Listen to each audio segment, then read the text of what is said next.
Para saudara dan saudari yang Tuhan cintai, selamat pagi dan selamat bertemu lagi dalam renungan harian dari Paroki Santo Fransiskus Assisi Apio, edisi hari Senin, tanggal 13 Mei 2024, dalam masa Paskah yang ke-7. Mengawali hari yang baru ini, kita hendak mendengar dan merenungkan sabda Tuhan. Marilah sebelum kita mendengar dan merenungkan sabda Tuhan, kita berdoa. Dalam nama Bapa dan Putra dan Roh Kudus. Amin.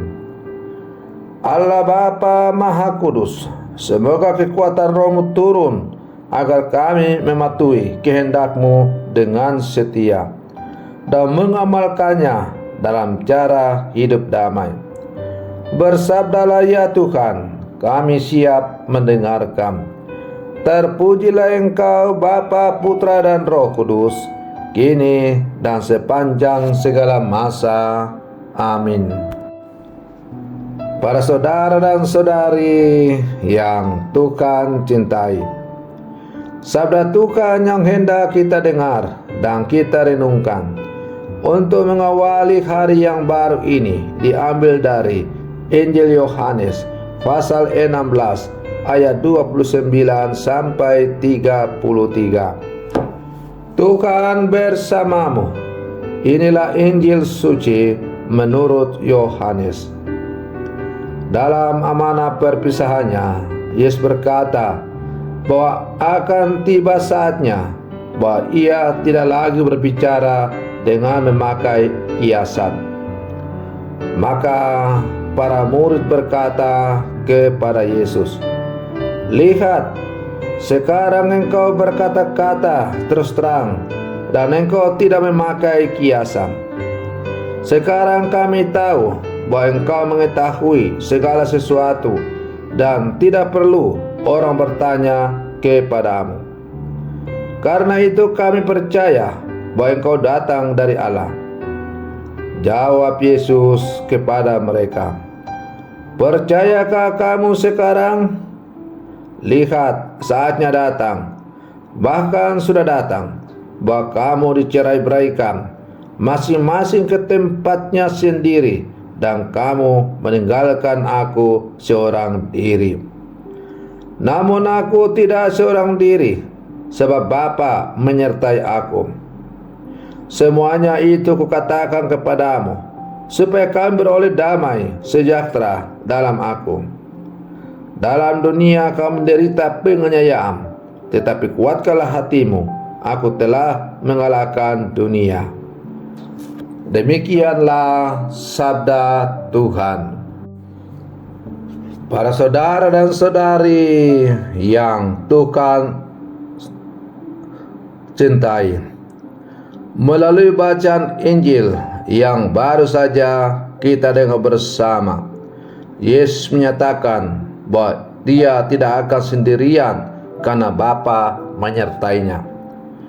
Meskipun murid-muridnya akan lari meninggalkan dia pada saat dia disalibkan, pada saat tertentu kita pun merasa tinggalkan sendirian dalam pergulatan hidup, bahkan oleh orang-orang yang paling dekat dengan kita.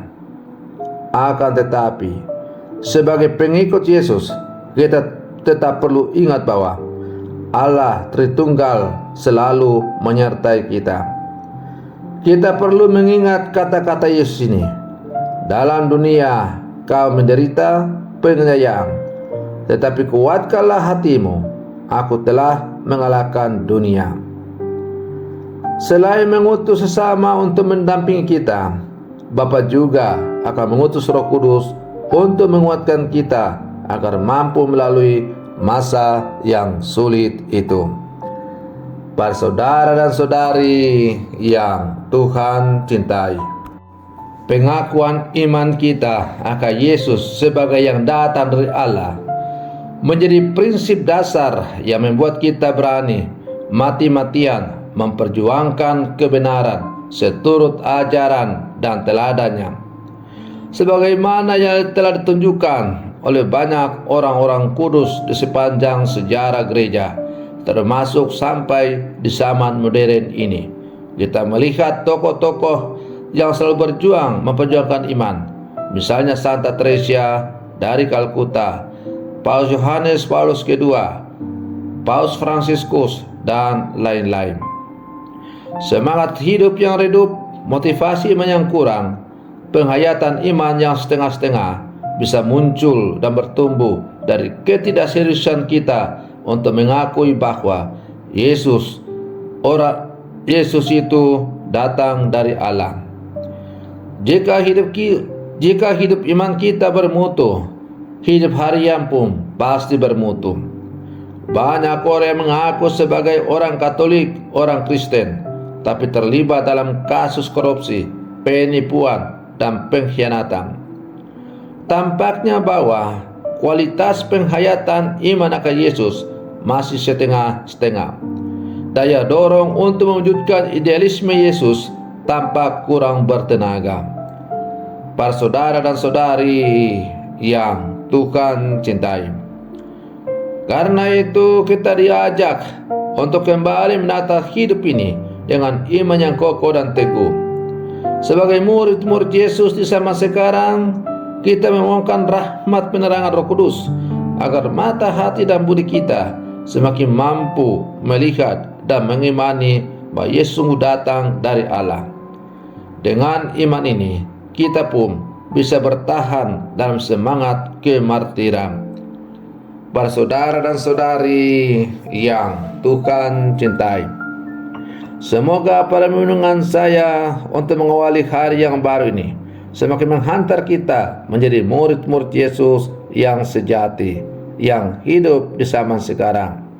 Selamat pagi, Tuhan Yesus memberkati.